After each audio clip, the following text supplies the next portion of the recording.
Bonjour à vous tous qui avez cliqué pour vivre ce culte organisé par le Centre chrétien du Bouchet ici à Genève. Soyez tous bienvenus. Nous sommes de tout âge à participer à ces moments, du nouveau-né sur les genoux d'un parent au retraité de plus de 80 ans. Aussi bravo à vous tous nos aînés qui restez à la page, qui vous êtes mis à converser sur WhatsApp et également vous connectant à YouTube, comme ce matin. Et vous les enfants, comment allez-vous? Dites à vos parents de faire un petit selfie durant le culte et de nous l'envoyer. Demandez-leur, juste après le culte, de vous filmer alors que vous nous dites en 2 phrases ce que vous aimez vivre durant la semaine. En pensant à ce début de culte et à ce que nous vivons toutes les semaines, je relisais l'épisode où l'apôtre Paul est parti pour Rome afin d'y être jugé. Emmené par une troupe de soldats, Dieu lui avait dit qu'il irait à Rome et qu'il y serait pour lui un témoin. Et pour se rendre à Rome, ils prirent tous le bateau. Alors qu'ils étaient sur la mer, la navigation est devenue difficile. La Bible raconte qu'ils ont dû faire escale dans un port. Paul, qui priait, avait reçu dans son cœur que s'il reprenait la mer, cela deviendrait très dangereux. Mais on ne l'écouta pas et le commandant décida de prendre un nouveau bateau pour se rendre dans un autre port plus confortable. Il semblait que tout allait bien. Mais voilà qu'une tempête terrible est survenue. Et pendant plusieurs jours, plusieurs nuits, la tempête faisait rage, à tel point que tous pensaient que tout était perdu et qu'ils allaient tous mourir. Mais Paul, alors qu'il priait, a reçu une parole de Dieu qui lui disait que le bateau allait s'échouer, mais qu'ils pourraient tous être sauvés. Cela faisait 14 jours que personne n'avait mangé et Paul les encouragea à le faire. Il leur dit, « Un ange du Dieu à qui j'appartiens et que je sers m'est apparu cette nuit et m'a dit, Paul, ne crains point, il faut que tu comparaisses devant César. Et voici, Dieu t'a donné tous ceux qui naviguent avec toi. C'est pourquoi, ô homme, rassurez-vous, car j'ai cette confiance en Dieu qu'il en sera comme il m'a été dit. » Il mangea lui-même et chacun l'imita. Puis tout se passa exactement comme Paul l'avait dit. Cette situation que vécurent Paul et ses amis sur le bateau est comme une image de ce que nous vivons. Comme Paul et ses compagnons, les marins, les soldats, eh bien nous sommes tous sur le même bateau. Nous sommes solidaires à ce qui se passe aujourd'hui. Mais soyons également dans la même confiance de Paul qui savait qu'il était dans la main de Dieu et qu'il irait à Rome comme Dieu l'avait prévu. Soyons certains qu'il se passera ce que Dieu a prévu pour nous. Comme Paul, prions et demeurons en relation avec Dieu. Notre prière, ce que nous recevons de Dieu, peut bénir ceux qui nous entourent. Soyons un exemple et un encouragement par la confiance et la paix que nous recevons en nous tenant près de celui qui est le Seigneur de toutes choses et peut nous préserver de n'importe quelle tempête. Chers amis, nous vous proposons de vivre un temps de louange conduit par Patrick et Marie-Jo Picardo de Bellegarde, après quoi, nous entendrons une courte prédication qui nous sera apportée par Dayanara, qui est actuellement en études en théologie à l'Université de Genève. Que le Seigneur bénisse ces moments.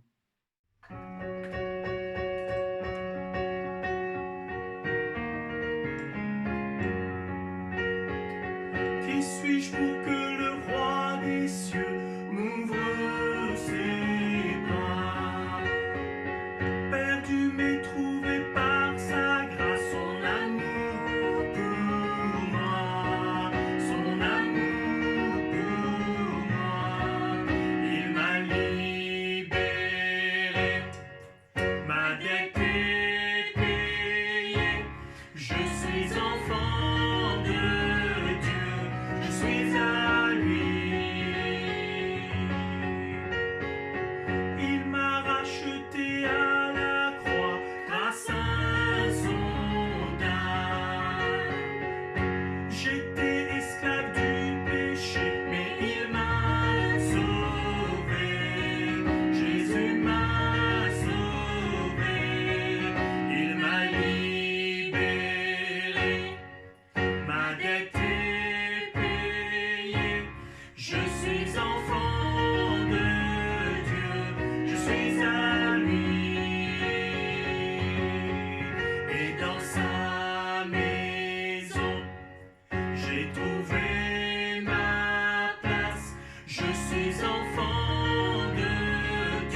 choisi et affranchi.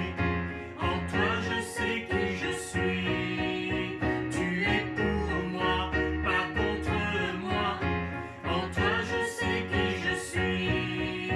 Je suis choisi et affranchi.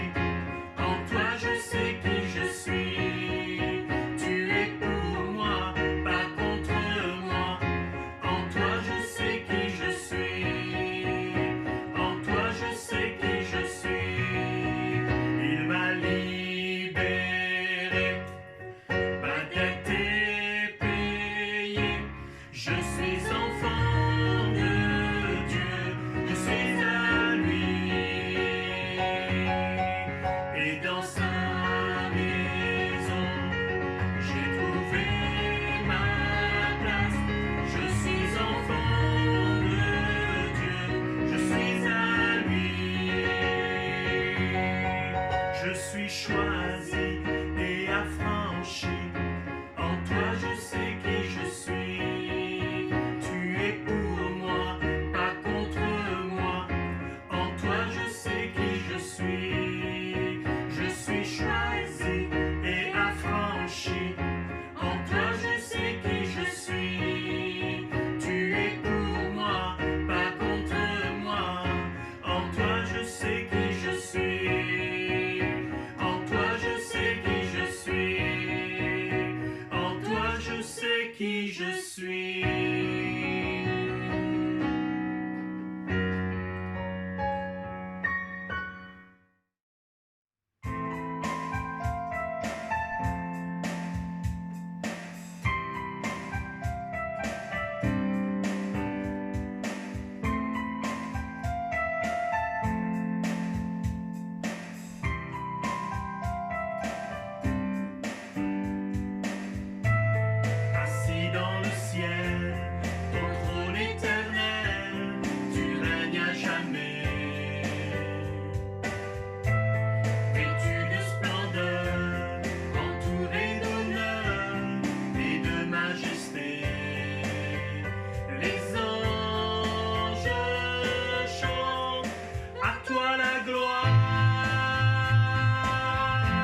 Alors bonjour à tous, là où vous êtes, j'espère que vous allez bien, je ne sais pas où vous trouvez, peut-être que vous nous regardez depuis votre salon, vous êtes avec votre famille, ou peut-être que vous êtes dans votre lit et que vous venez de vous réveiller, c'est pas grave, soyez quand même accueillis, personne ne vous juge, vous inquiétez pas. Bon, j'espère que votre confinement en tout cas se passe au mieux, que vous en profitez pour passer du temps avec vos proches, que vous en profitez vraiment pour continuer de vivre la communauté malgré la distance. En tout cas, c'est ce que moi j'essaie de faire à tout prix, donc du coup je passe beaucoup de temps au téléphone, je passe beaucoup de temps sur Zoom, j'ai carrément pris goût à Zoom, je connaissais même pas, mais il y a quelque chose que j'aimerais juste vous partager parce que j'ai remarqué qu'il y a un truc qui revient souvent dans tous les échanges que j'ai avec mes frères et sœurs. J'ai entendu très très souvent cette phrase et peut-être que vous l'avez vous-même dite, je sais pas, mais c'est la phrase: pendant ce confinement, j'ai eu plus de temps pour Dieu. En fait, j'ai plus de temps pour lire ma Bible, j'ai plus de temps pour la louange, j'ai plus de temps pour me concentrer vraiment en Dieu et puis passer du temps avec Dieu. Et puis, moi, quand j'entends cette phrase, je me dis: ah, super, trop bien. Et elle a l'air noble, en fait, mais il y a quelque chose quand même, elle me laissait toujours un goût amer à chaque fois que je l'entends, et elle m'interpelle un peu. Et en fait, c'est que, je me suis fait la réflexion, c'est que en fait, il aura fallu une pandémie, genre il aura fallu une catastrophe mondiale pour que les chrétiens aient assez de temps pour Dieu. Il aura fallu qu'on nous oblige à rester chez nous confinés pour qu'on puisse avoir assez de temps pour Dieu. Je me suis dit, mais là, il y a un truc bizarre, il y a un truc qui va pas. Et c'est qu'en fait, cette pandémie-là, c'est que ce Covid, il vient comme révéler. Le confinement, il vient comme révéler, mettre en lumière les carences, les trucs qui vont pas dans notre société. Et ça, je regardais les nouvelles dans la semaine, je sais pas si vous avez regardé, mais en Amérique du Sud, je regardais comment ils géraient ça, cette histoire de confinement et puis toute cette carence qu'il y a. Et j'ai vu que, à ma grande surprise, en fait, il y a certains gangs dans certains endroits en Amérique du Sud qui ont décidé, qui ont pris l'initiative d'apporter des masques et aussi d'apporter des vivres à certaines populations qui étaient un peu reculées, un peu oubliées, disons, par les gouvernements, etc. Et je me suis dit, mais ok, donc là c'est bizarre. En fait, c'est comme si ce confinement, il venait mettre en lumière les intentions de certains, et puis aussi comme si on voyait ce qui régit vraiment notre monde. Et en effet, dans ces populations-là, comme je le disais, mais c'est les gangs qui font la loi dans la rue, c'est les gangs qui font la loi dans ces villages. Donc forcément, c'est eux qui sont venus, qui ont pourvu aux besoins de ces populations. Et je me disais, mais qu'est-ce que ce confinement révèle pour les chrétiens? Qu'est-ce qui est révélateur? Qu'est-ce que ça vient mettre en lumière pour l'Église de Dieu dans notre contexte, même ici à Genève en 2020? Qu'est-ce que le Seigneur veut nous dire? Et puis là, du coup, j'ai commencé à regarder dans l'histoire du christianisme, dans les différentes pandémies qu'il y a eu, comment les chrétiens étaient actifs, comment ils étaient vraiment ils étaient au front pour aller aider la communauté, pour venir en aide dès qu'il fallait soigner quelqu'un. Et du coup, moi, ça a commencé à faire tilt dans ma tête. Je me suis dit, mais c'est quoi ce contraste entre des chrétiens qui sortaient en temps de pandémie, qui sortaient aider la population, la communauté, et des chrétiens qui disons aujourd'hui, oui, alors ce confinement me permet de passer plus de temps avec Dieu. C'est trop bien, c'est quelque chose de noble, mais en fait c'était censé être la base, quelque chose qu'on était censé faire avant la pandémie, pendant, et puis qu'on est censé faire encore après. C'est la base, c'est la moindre des choses en fait, de passer du temps avec Dieu. Et je me disais, mais si le Seigneur aujourd'hui il devait nous donner un message, mais qu'est-ce que ça serait? Et puis vraiment il y a quelque chose qu'il a mis sur mon cœur, c'est un passage qui se trouve dans Apocalypse, et j'aimerais que, ouais, je sais qu'Apocalypse ça fait peur, mais vous inquiétez pas, on est ensemble et on va traverser ça ensemble. C'est Apocalypse 3, à partir du verset 15, de 15 à 19. Alors, la parole nous dit: Je connais tes œuvres, je sais que tu n'es ni froid ni bouillant. Puisses-tu être froid ou bouillant? Ainsi, parce que tu es tiède et que tu n'es ni froid ni bouillant, je te vomirai de ma bouche, parce que tu dis: je suis riche, je me suis enrichi, je n'ai besoin de rien. Et parce que tu ne sais pas que tu es malheureux, misérable, pauvre, aveugle et nu. Je te conseille d'acheter de moi de l'or éprouvé par le feu, afin que tu deviennes riche, et des vêtements blancs, afin que tu sois vêtu et que la honte de ta nudité ne paraisse pas. Et un collier pour oindre tes yeux, afin que tu vois. Moi, je reprends et je châtie tous ceux que j'aime. Aie donc du zèle et repens-toi. Alors juste pour vous remettre un petit peu dans le contexte, là on se trouve dans les premiers chapitres d'Apocalypse, donc faut pas avoir peur parce qu'en fait l'Apocalypse c'est un message d'espoir, un message qui est envoyé pour les églises et c'est parfois des appels à la repentance et c'est exactement ce qui se passe là dans ce passage qu'on vient de lire. C'est le Seigneur veut envoyer un message aux Laodicéens, donc à l'église de Laodicée, donc c'est une ville, on va dire une ville très cosmopolite, une ville qui était riche aussi et voilà, ça c'est juste pour poser un petit peu le contexte. Ok, donc moi ce qui me frappe dans cette lettre, il y a 7 lettres en fait que le Seigneur envoie à 7 églises. Et là, on est dans la dernière église, dans la 7e église. Et j'ai l'impression, moi, quand je lis cette lettre par rapport aux autres, j'ai l'impression qu'elle est quand même plus rude. J'ai l'impression que vraiment le Seigneur utilise un ton qui est plus sévère. Et ce qu'il reproche, c'est la tiédeur des chrétiens. Et c'est fou parce que juste avant, il vient de reprocher à des chrétiens de Sardes, il leur dit « Mais vous êtes morts, vous passez pour vivants, mais vous êtes morts. » Mais pourtant, la lettre, elle n'était pas aussi rude, aussi sévère que celle pour les Laodicéens. Mais pourtant, eux, n'ont pas l'air morts. Ils ont juste l'air tièdes. Le Seigneur leur dit « Vous n'êtes ni bouillant, ni froid. Vous êtes tièdes. Voilà pourquoi je vous vomirai de ma bouche. » C'est un passage qu'on entend très souvent. Et en fait, on ignore parfois qu'il est directement adressé donc, à l'Église. C'est l'Église qui est tiède. Et peut-être que c'est un peu paradoxal parce qu'on aura tendance à croire que ce qui est froid est pire forcément que ce qui est tiède. Les bouillants, super, ils sont dans la très bonne condition. Mais en tout cas, ceux qui sont froids et ceux qui sont tièdes, pour le Seigneur, il vaut mieux être froid que tiède. Parce que celui qui est tiède, il va le vomir. C'est comme s'il était indigeste. C'est comme s'il ne pouvait pas le digérer. Il ne pouvait pas l'avaler, quoi. Et ce, d'une manière un peu avec dégoût, dégoûtante. Il va vomir. Comme si on pouvait pas... Comme si en étant tiède, on ne pouvait pas entrer dans le corps de Jésus. Comme s'il ne pouvait pas nous tolérer, en fait. Et je trouve ça extrêmement dur. C'est extrêmement dur, extrêmement sévère. C'est pas comme s'il ne voulait pas de gens tièdes. C'est simplement qu'il ne peut pas. Ça ne peut pas entrer en lui. Il ne peut pas avaler des gens tièdes, être avec des gens tièdes, faire communion avec ce qui est tiède, en fait.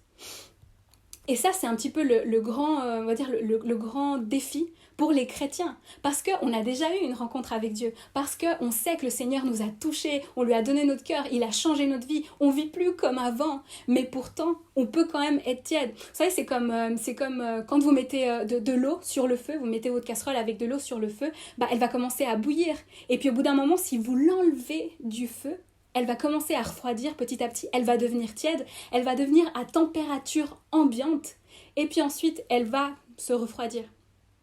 Et c'est exactement ce qui peut nous arriver à nous en tant que chrétiens. On peut avoir un moment de feu, un moment où vraiment on donne notre vie à Dieu, mais qu'est-ce qui se passe par la suite ? La parole, elle dit, il faut toujours un feu, toujours un zèle en fait.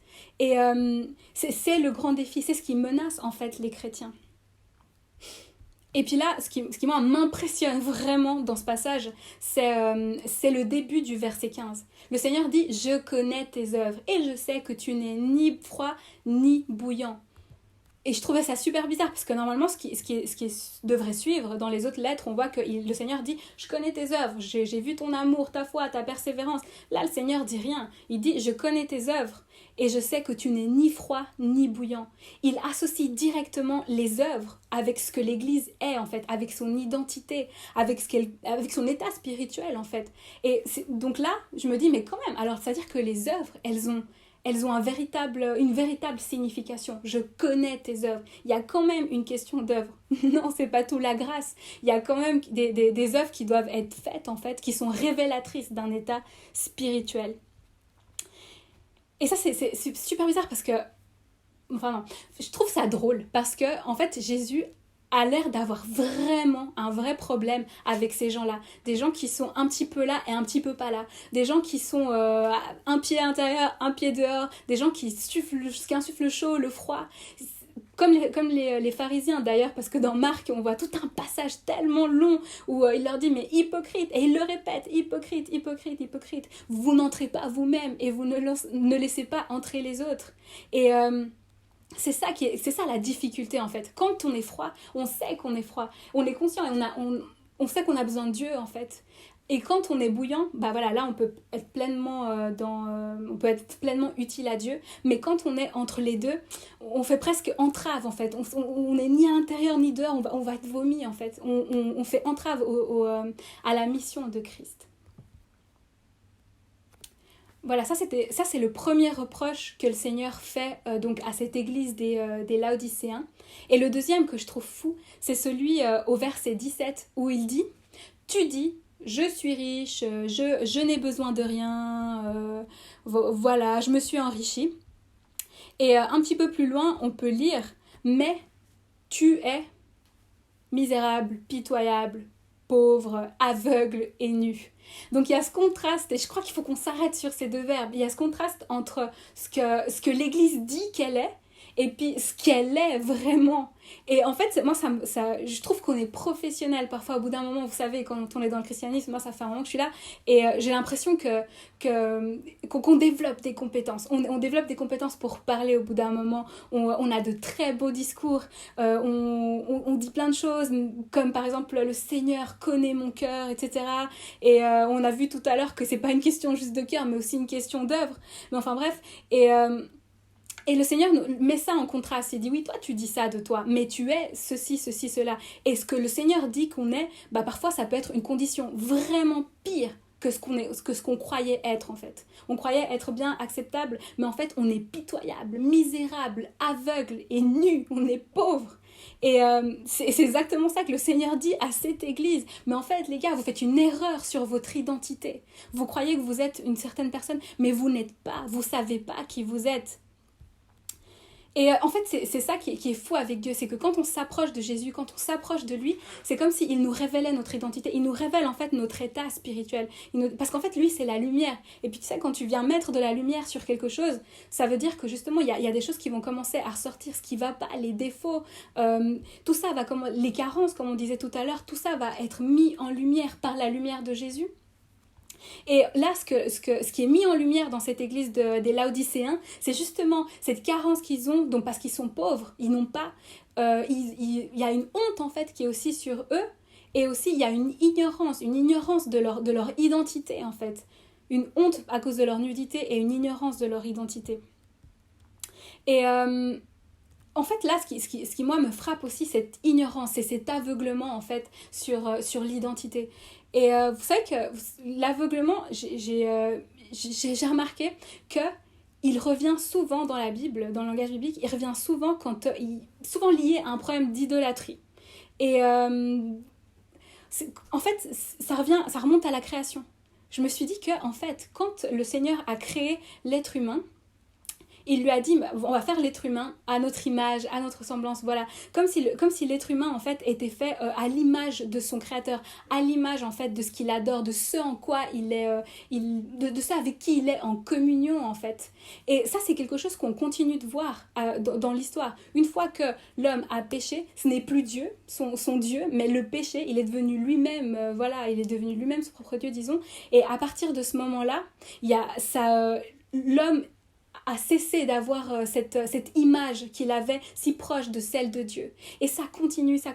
Par exemple, avec l'histoire du peuple d'Israël, au moment où ils ont construit ce veau d'or qu'ils ont commencé à louer, et ce veau qui était donc mort, qui était aveugle, qui était sourd, ils ont commencé à le louer. Et puis la parole dit qu'ils sont... En fait, les paroles que le Seigneur envoie à ce peuple, c'est vous êtes un peuple de servitude, un peuple sourd. Et c'est comme si ils prenaient l'image de ce qu'ils adorent. Et puis c'est quelque chose qui continue avec les pharisiens aussi, qui donnaient tant d'importance aux rites et puis à toutes leurs cérémonies. Et puis le Seigneur leur dit, mais en fait, vous êtes des sépulcres, vous êtes aussi morts que vos rites. Et je me disais, mais aujourd'hui, de nos jours, en 2020, c'est quoi notre idole? C'est quoi qu'on adore? Qu'est-ce qu'on a mis à la place de Dieu? Parce qu'il y a forcément un truc qui ne va pas, mais qu'est-ce que c'est? Qu'est-ce qu'on a mis? Parce que vous savez, chaque peuple, dans son contexte, a une idole. Mais ici, qu'est-ce que c'est, Seigneur? Et en fait, c'est très clair dans la Bible. C'est très clair, et la parole nous dit, sache que dans les derniers jours, il y aura des temps difficiles. Ça, c'est dans 2 Timothée 3, donc à partir du verset 1. Car les hommes seront égoïstes, amis de l'argent, fanfarons, hautains, blasphémateurs, rebelles à leurs parents, ingrats, irreligieux, insensibles, déloyaux, etc., etc., etc. La liste est longue. Mais en tout cas, on s'arrête sur la première partie de cette liste, c'est « car les hommes seront égoïstes, amis de l'argent, fanfarons, égoïstes ». Ce terme égoïste, là c'est une traduction, je crois que c'est LSG qui le traduit comme ça, mais ce terme, il veut dire en fait, ils auront de l'amour pour eux-mêmes. En grec, c'est ça que ça veut dire, c'est qu'ils vont s'aimer eux-mêmes. C'est-à-dire que ce sera eux leur idole, c'est eux qui les auront placés en première place dans leur vie en fait. C'est eux qu'ils vont commencer à adorer. Et je me disais, mais t'es sûr Seigneur, parce que c'est fou quand même, là, le monde que tu décris, il a l'air... Voilà, et en fait, je suis tombée sur un article dans le journal Le Temps, je ne sais pas si vous connaissez, mais en tout cas, il y avait un article, en grosses lettres, c'était écrit « Les dangers de la génération selfie ». Et puis là, on listait en fait les dangers, on disait que c'était le symbole de l'individualisme, de l'être humain qui se recroqueville sur lui, etc., etc. Et du coup, je me suis renseignée sur cette génération selfie. En fait, c'est, peut-être que vous connaissez ou pas, le mode selfie sur votre téléphone. C'est-à-dire, c'est que vous pouvez soit prendre une photo où vous voyez l'objet de la photo, soit vous pouvez tourner, en fait, et puis l'appareil vous renvoie votre propre reflet et vous pouvez vous voir vous-même et vous prendre en photo. Et en fait, on dit qu'on est une génération selfie, une génération qui veut toujours se renvoyer à elle-même, qui veut toujours se voir refléter, qui veut toujours voir son propre reflet, en fait, et qui est tournée vers elle, en fait. Une génération qui s'est placée, qui s'est érigée elle-même en son propre Dieu. Et c'est exactement ce qui va tuer notre génération si ça continue comme ça. Et bon, je lisais ça, mais je me disais, en réalité, c'est peut-être quelque chose qui est aussi entré dans nos églises. Une génération qui dit, mais purée, voilà, c'est un temps de pandémie, donc du coup, je vais me tourner sur moi-même, et puis sur ma relation à Dieu, et puis sur mes problèmes, et sur les choses que le Seigneur doit arranger dans mon cœur et dans ma vie, que le Seigneur me révèle ses plans pour moi. Et en fait, ça a l'air très noble. Et c'est bien en fait, c'est très bien, mais ça devrait être la base en fait de notre christianisme. On va dire c'est du lait, c'est vraiment le lait qu'on devrait boire et on ne devrait plus en être là, on devrait être au stade où on enseigne, au stade où on sort, où on prend soin de la communauté, où il n'est plus question de nous et de nous arranger notre cœur, mais de vraiment veiller à la mission et à aller vers l'autre, être tourné vers l'autre. Et je crois que c'est à ça que le Seigneur veut vraiment nous appeler aujourd'hui. Et puis je sais que enfin, peut-être que c'est un message qui a l'air un peu violent, qui sonne un peu brusque comme ça, surtout dans des temps de pandémie où on voudrait être choyé, chouchouté. Mais en fait, c'est un message d'amour. En fait, c'est un message d'espoir. D'ailleurs, l'Apocalypse, c'est un message d'espoir. C'est un message d'espoir pour le monde, pour les églises, pour l'église, en fait, de Dieu. Et c'est exactement ce que nous délivre ce passage. C'est un message d'amour et d'espoir. La parole dit d'ailleurs clairement dans ce passage qu'on vient de lire, « Car moi, tout ce que j'aime, je les corrige. Celui que j'aime, je corrige. Parce qu'il nous aime, il veut peut-être nous corriger. » Et peut-être qu'il utilise ce temps de confinement comme un appel en fait à la repentance. Peut-être qu'il nous dit avant vous alliez trop vite et vous étiez trop déconcentrés. Revenez aux fondamentaux, regardez les carences qu'il y a dans vos vies spirituelles et aussi dans l'église en général. Et il faut y remédier. Revenez aux fondamentaux, revenez à moi, revenons à la base, revenons à un christianisme simple en fait. Un christianisme qui est tourné vers Dieu. Parce que c'est ça en fait le message de ce passage. On nous dit mais vous êtes nus, en effet, vous êtes pauvres, oui, soit, vous êtes aveugles. Mais qu'est-ce qu'on nous dit? C'est qu'il faut qu'on se retourne à lui. Il nous dit d'ailleurs, conseil, venez et achetez en fait. Achetez de l'or purifié, des vêtements et du collier. Donc pour votre pauvreté, j'ai de l'or. Pour votre nudité, j'ai des vêtements. Et puis pour votre aveuglement, j'ai du collier. C'est une préparation, une sorte de remède pour décoller les paupières, en fait, coller. Et en gros, la solution, elle se trouve en moi. Mais venez à moi, en fait. Arrêtez de vous tourner vers vous et tournez-vous vers moi. Et ça, c'est vraiment... C'est ça le message du christianisme, en fait. Et c'est ça qui est difficile peut-être aujourd'hui avec nous. Et c'est ça peut-être le gros problème, le défi pour l'Église en 2020. C'est de se décentrer de soi et de vraiment se tourner vers Dieu en premier. Vraiment se tourner vers Dieu et regarder à lui. Parce qu'on prêche beaucoup et j'entends beaucoup cette expression culture du royaume. culture du royaume. Il faut qu'on vive la culture du royaume.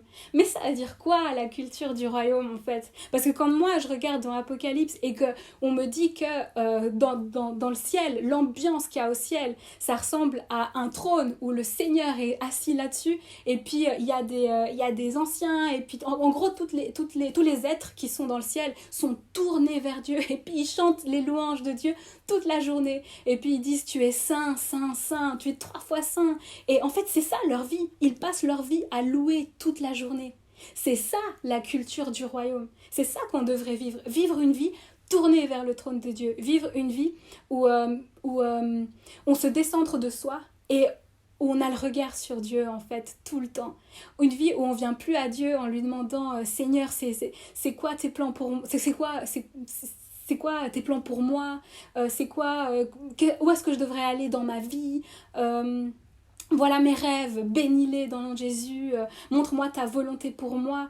Il faut peut-être changer le paradigme et puis commencer à se dire Seigneur c'est quoi tes rêves à toi, comment je peux contribuer à tes rêves, comment je peux se réveiller le matin en fait et puis se dire mais Seigneur dis-moi qui je peux bénir, vraiment même décentrer nos prières. On discutait avec une fille du groupe de jeunes qui m'a appelée et puis elle me disait c'est quoi tes requêtes, je lui disais mais mes requêtes c'est d'arrêter de prier pour moi ma requête c'est de commencer à prier plus de temps dans ma prière pour les autres en fait, commencer à bénir les autres. C'est un temps de pandémie, les gens sont en deuil, il y a vraiment des trucs qui vont pas, comment est-ce que je peux encore prier d'une manière centrée sur moi, il y a un truc que j'ai mal compris.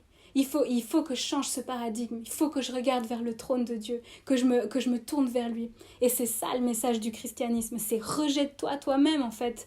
Essaye pas de gagner ta vie, parce que celui qui essaye de la gagner va la perdre.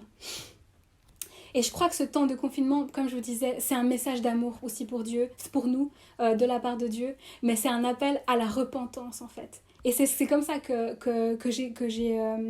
qu'on peut clôturer ce passage, c'est avec ce passage qui nous dit, cette petite phrase qui nous dit « Soyez fervents et puis repentez-vous » en fait. Soyez fervents, c'est-à-dire ayez toujours du zèle, comme disait Paul dans Romains 12. Ayez 12, verset 11, ayez du zèle et non de la paresse, soyez fervents d'esprit, servez le Seigneur.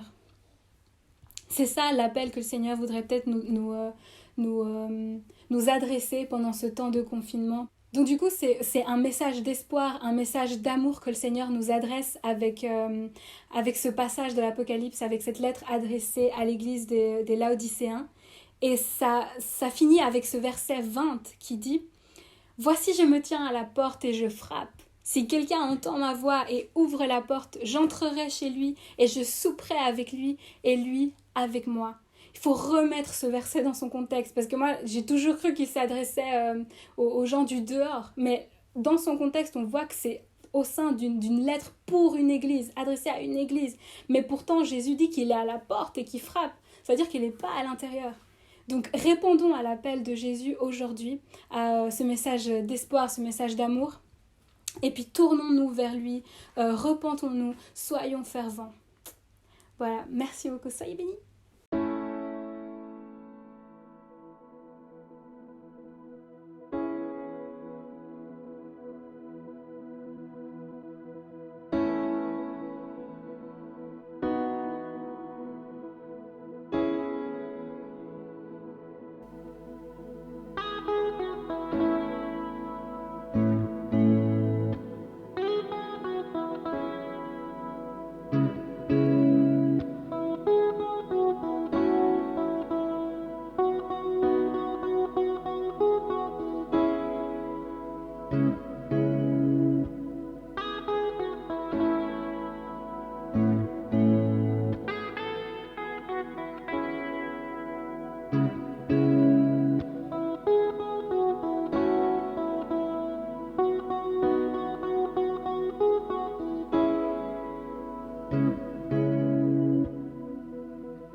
Merci Dayanara pour ce beau message et merci Stanley pour cette interlude musicale. Claire et Raymond Latola, qui avec leurs 2 enfants ont rejoint l'Afrique du Sud en fin février, après avoir été à peu près 2 ans avec nous au Bouchet, vont nous apporter quelques nouvelles avant que Rudy Rosti nous entraîne dans un court temps de prière. À tout à l'heure pour une brève conclusion et une petite surprise. Bonjour à tous. Alors voilà des news des Latola. Alors Christian nous a demandé de faire 3 minutes une petite vidéo. Alors nous sommes bien dans notre maison. Là nous vous parlons depuis le jardin. Nous avons eu le privilège d'emménager le 10 mars, juste un peu avant que le confinement national soit annoncé par le président. Et aujourd'hui, c'est le 27e jour de confinement où personne n'a le droit de sortir, seulement une personne par foyer pour faire les courses et c'est tout. Donc moi, personnellement et les enfants, nous n'avons pas quitté la maison depuis 27 jours. Mais nous avons passé des temps bénis en famille depuis le début de ce temps de confinement. À prier, à chercher la face de Dieu, à passer des temps de qualité en famille, à apprécier ce qu'on a et puis prier surtout pour prier pour le monde et ce qui se passe. Et voilà, on veut vous envoyer un encouragement à ne pas rater ce que le Seigneur veut faire dans ce temps qui est complètement anormal. On n'a pas du tout imaginé un jour être en train de faire des services, des cultes en ligne en fin de compte. Nous, on a rejoint une église aussi ici, une église locale, et on fait comme vous aussi, les cultes sont en ligne, sont live sur YouTube et Facebook. Et voilà, nous, on se porte bien, on rend gloire à Dieu. On rend gloire à Dieu parce qu'on est en bonne santé et on prie pour vous aussi, que vous soyez protégés par la main de Dieu. Et comme vous le voyez, Meira est bien occupée en ce moment. Elle apprécie de jouer. Jazz a 5 mois déjà. Il est en train d'apprendre à manger des solides. Et voilà, j'espère que vous arrivez à m'entendre avec Meira en arrière-plan. Et voilà, si mon mari veut dire quelque chose, I can translate if you want to say something. Meira, stop. Yeah, well, just thank you for your prayers. Merci pour vos prières. We are so happy that we being in our home and just. Nous sommes heureux d'être dans notre maison. Yeah, such a blessing. Et c'est une bénédiction. Yeah, and we miss you guys also, like. Et vous nous manquez beaucoup. Yeah, so but we'll see you again in the future. Et on se reverra à l'avenir. May the Lord continue enlarging and blessing the church. Que le Seigneur continue à épanouir l'Église. Thank you. Merci. Au revoir. Au revoir. Au revoir.